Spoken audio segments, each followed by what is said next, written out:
Hello, I'm Jaana Virta. I'm from University of Tampere, and next I'm going to present you, about Ásta's social categories plus Butler's gender performativities, what I think may equal a more detailed account of conferral of gender. And yes, this background is actually real. I'm in a summer cabin. So let's get into business. So the whole presentation, actually, I'm gonna use this one example. And the example goes like this, that there is a person A, as you can see from the amazing stock picture I found. Well, there's a person A who asks from the person B that, excuse me, where can I find the toilet? And the B answers, men's room is just around the corner. And they have never met before, and the whole situation lasts only a couple of seconds, and well, they will never maybe meet again. So in the next 20 minutes, likely, I'm gonna first analyze this example using Ásta's conferalist framework of social categories. Then I'm gonna point out that to study this situation in more detail, we actually need more studies that Ásta is offering us.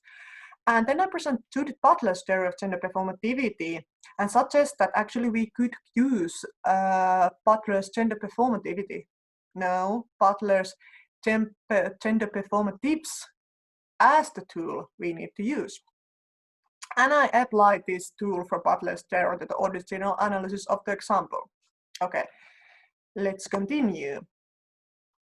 So Ásta presents her conferalist framework of social categories in a book that was published a couple of years ago called Categories We Live By, the construction of sex, gender, race, and other social categories. And the framework focuses on a specific aspect of social categories. So it's not a theory of everything there is about social categories, but it's a specific aspect of it. And this aspect is that what makes an individual belong to certain social category in a specific context. Like in everyday life, the central point of the framework is that in most social situations in our everyday life, an individual is conferred social properties, for example, a profession, gender, race, etc. And that the categorization may change between different situations. Like, for example, if you think about my quite usual day at the university, I may start as giving a lecture. And in this lecture, I'm conferred the property of being a teacher. Like, I act as a teacher, and then others treat me as a teacher, and I behave like a teacher. And when I go into different situations, like having a lunch with my coworkers, I'm in there, the most crucial aspect of it is not being a teacher, but it's like I'm a fellow researcher. And after that, so in there, I'm conferred at the property of being a fellow researcher. And if I go there to have a meeting with my supervisor, since I'm a PhD student, in there, probably in the situation where the two of us, I'm conferred in the property of being a student. So these are all, of course, I kind of have this feature in all situations, but what is the kind of crucial in every situation? It differs. The specific aspect, the conferred aspect, differs between those situations. So Ásta offers a list of 5 questions so we can study the conferral of property that we are interested in. Like if we are interested in how am I conferred the property of being a teacher in the lecture, there is these 5 questions we can study. First of all, we need to tell what is the conferred property we are interested in, which in this example is being a teacher. And the next question is who the subject are. In the lecture situation, it's those people who are in the lecture room. And then what attitude, state, or action of the subject matter. And the lecture example, I'm giving a lecture, I'm in front of a lecture room talking, and others are sitting there and listening. There are certain behavior going on. So those are the things that matter. And when question, under what condition the conferral takes place? Well, it takes place in a certain specific context in the lecture room. It's a specific situation happening in a specific time. And the base property is the last thing we are interested in. And that's the question of what the subjects are attempting to track consciously or not, if anything. Like in the lecture room situation, what people are there attempted to track is probably something like I'm an official teacher of the class. Like I'm not just a random person walking in the room and started to act like teacher, but I have a like contract or something with the university that makes me like officially the teacher of the lecture. Okay, but of course the students there, they don't know if I actually I don't have like the contract with me there all the time, but it's just kind of assumed that I do. Okay, now let's use this Ásta's view to study the conferral of the gender, a man, in the example. So if we look at the example I gave in the beginning, then what we are interested in, so the conferred property is the social category a man. So we are interested in the conferral of the social category a man to the person A there. And who are the subjects there? Well, the A and B, there's no one else. And what is the thing that confers? Well, for example, the B utters men's room is that way. As you can see, the A actually doesn't ask for men's room, but that the A just asks where's the toilet, and B answers men's room, it's just another corner. So B does the gendering there. So when is this happening? Well, in that specific situation there, when this conversation takes place. And the base property there is that, well, in this fictional situation, B and A both believe that the person's gender is determined by their sex chromosomes. So that's what B thinks he's kind of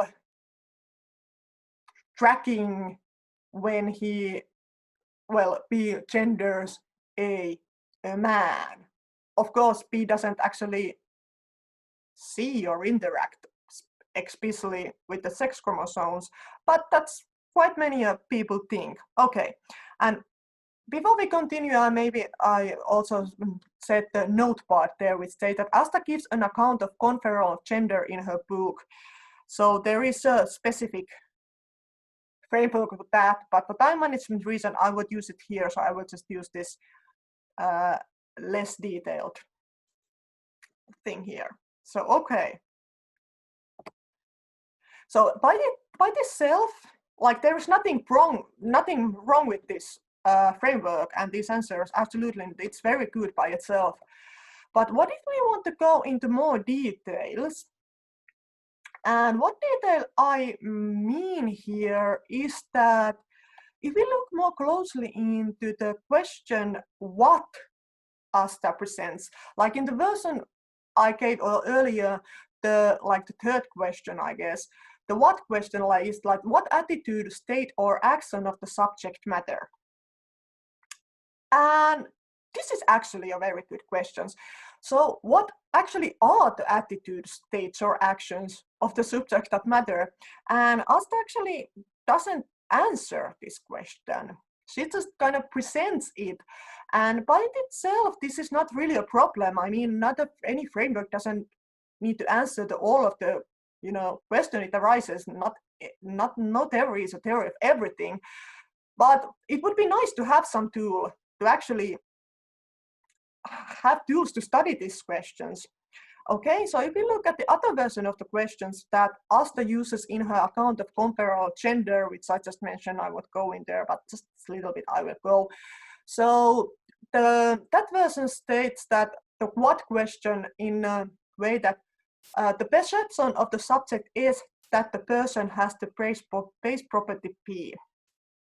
So this person focuses on the perception, since the person one asks that what attitude, state, or action is going on, but the person two asks the perception. But if you look at the perception itself, well, that's a little bit problematic because we might actually confer others a different gender than what we perceive them to have. For example, we can read that we can do this either by honest mistake or we can intentionally choose to confer them different gender that we perceive them to have. In good and bad, this both actually take place quite often. Also, we might not confer others any gender, though we perceive them to have some. Like, for example, in a really short interaction with like bus driver, which I just say hello, there is no gendering going on, even though I do perceive the bus driver as gendered. So what I mean is that it's an action that goes on the signals we send that confer the property, not the like mental representations we have, like the attitudes or mental states or perceptions. And then there's the question of also how to study the actions, like what feature of the actions makes kind of the conferral. And to this I suggest that we should use, let's use Judith Butler's account of gender performativity to give us these tools. So what is the Judith Butler's theory of gender performativity? Well, it's a really famous theory that got famous in her book Gender Trouble in 1990, which was extremely influential book. But actually the theory itself was presented already in her article a couple of years earlier called Performatives, Acts and Gender Constitution, an essay in phenomenology and feminist theory. And the theory itself is quite simple. It's just kind of say that gender is something we do and not something we possess. If we want to go a little bit more detailed there, we could say that we produce gender by iterating gender performatives, and there is nothing we express with those acts. This is, by the way, my formulation, but it's an excellent formulation anyway. Let's look a little bit more into detail of these also. So what does it mean that we produce gender by iterating gender performatives? Okay, well, Butler states that gender is performative in the same way as certain speech acts are performative. Like when I utter a promise, which is a stereotypical example of a performative, I actually do something. I don't just state an already existing fact, which is what most of philosophers think we do when we speak. So this act of promising produces an entity. It produces the promise. It's like before I say the promise, there is no promise, but when I say it, it comes to exist. That's the way promises work. Butler states that the same happens with gender. But performing gendered acts, which we call gender performatives, I don't express already existing facts about gender, but rather these acts produce something, and they produce, well, gender. So what are gender performatives? Well, Butler expands the concept of performative to include everything we use to communicate something in everyday life. Well, things like gestures, appearances, talking, etc. And gender performatives are commonly recognized gendered habits of doing things, and they differ between societies and communities. We could perform countless number of them every day with the way we look, the way we move, the way we speak, the choices we make. Well, there's really huge amount of things are gendered in the societies. It just is so, unfortunately. And as we all know, who is allowed to perform a particular gender performativity is highly regulated in societies. Some performativities are more strongly regulated than others. So let's look at the other part of Butler's theory, and there's nothing we express with these acts. Well, this refers to an idea that inside a person there exists some kind of hidden gendered essence some true unchangeable gender core we are born with. You know, something that is the reason which causes people kind of to want to act according to their gender, and which people often consider to be expressing with those gender acts. Well, the theory argues that no such thing exists. That's the point. So this the theory of gender performativity turns hegemonically shared notion of causal relation about metaphysical gender kind of upside down. So it says that people don't express their previous genders by performing gendered acts, but the total opposites. It's the gendered acts themselves that create those genders. And just a small caveat is that actually it's also what even though it's a theory of gender, it's not theory of everything there is everything there is about gender.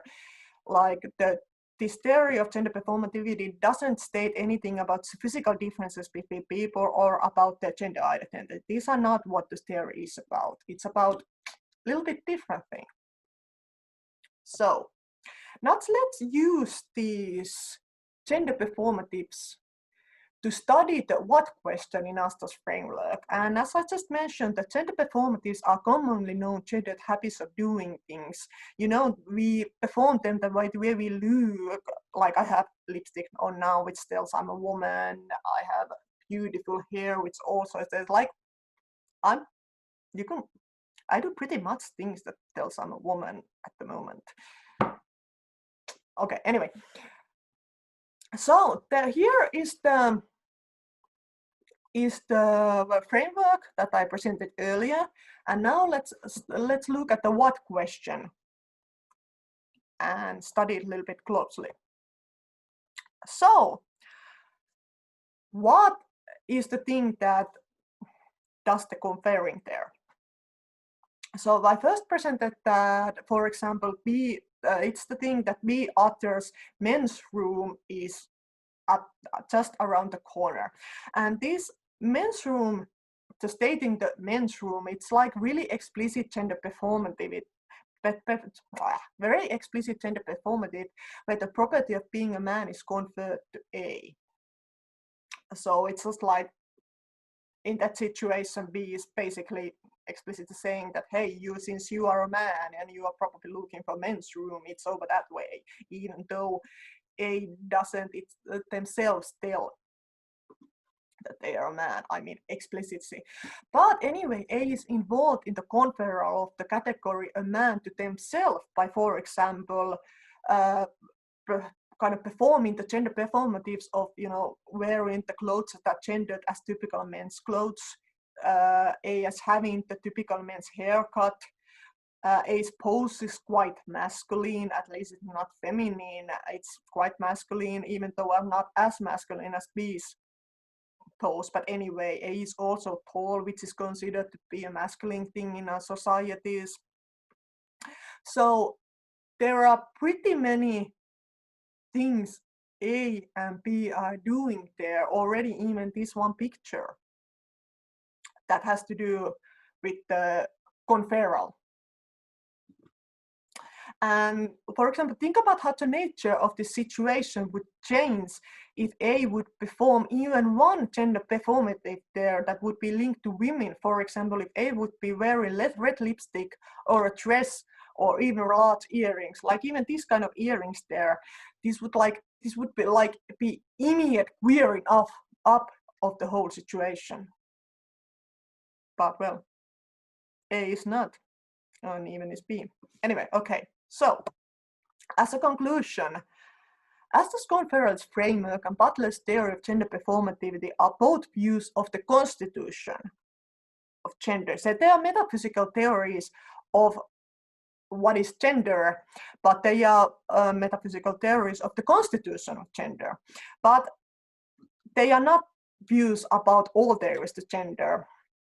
Like one typical metaphysical question of gender is that what is common to, for example, what is common to some specific gender? Like what makes someone a woman? What is the group of men constituted in, or something like that? But these are not the views Ásta and Butler are interested. Actually, Ásta and Butler's Ásta's framework and Butler's theory of gender performativity, they are not interested in, they are not focused in any specific gender. You can use them to study any gender. And neither of these theories about how individuals experience their gender, like they are not theories of subjective experience. So they are not theories about gender identity. They are theories about something different.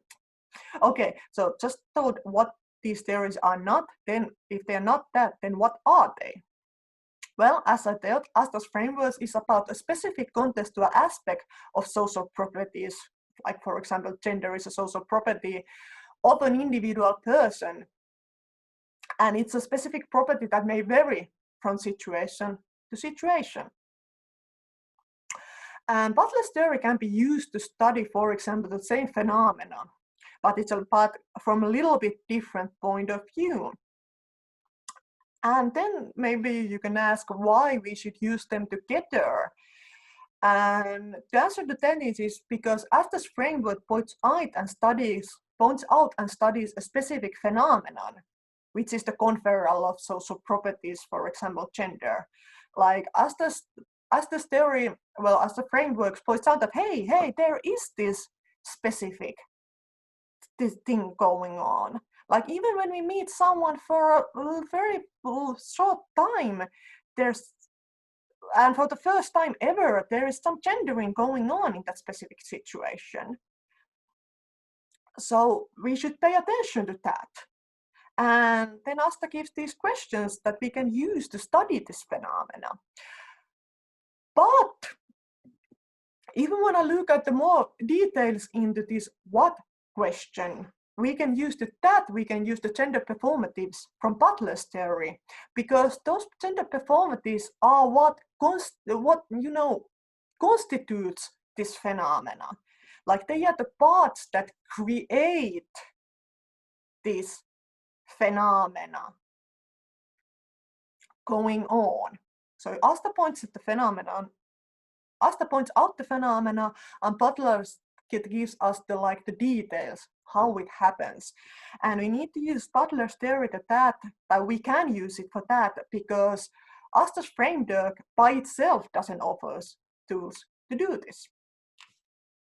Okay, actually I got in the end of my presentation, so thank you. And here are the references. And now I'm trying to desperately, oh, there you go. Bye.